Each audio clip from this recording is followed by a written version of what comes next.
I think in 2026, when we do have, some of these currencies are going to get backed by physical assets. You saw Trump announce today $12 trillion worth of mineral rights that they are aggregating for the U.S. to be able to compete with China and other large nations globally. That's a big deal.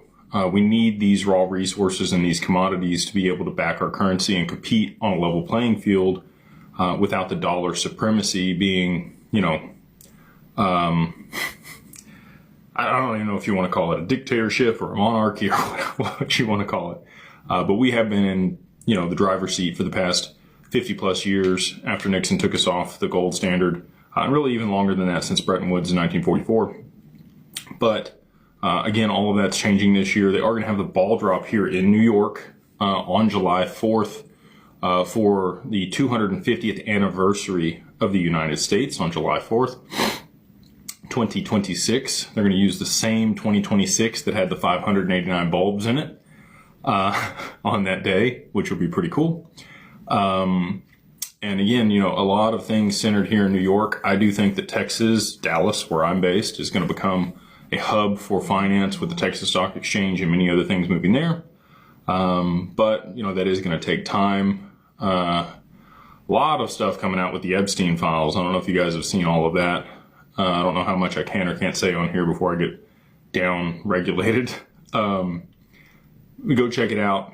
There's a lot of things, so if you want to go back and look, I had a tweet on February 26th, a year ago, where I talked about, wouldn't it be interesting if Epstein was tied to Bitcoin in some way? I wonder what that would do to the asset. Well, here we are, and it's falling quickly. You've got macroeconomic events playing out that we've been talking about for a long time over there in the Middle East with oil and Iran and Israel and the U.S. A lot of our military over there praying for them right now.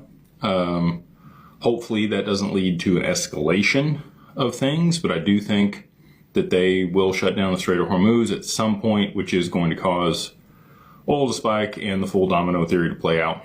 And we know that the first place that they're going to implement distributed ledger technology is on the back end of the stock market.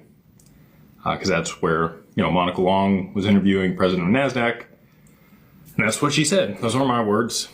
But that is something that I've said for a long time. They moved to T+1 on May 28th in 2024.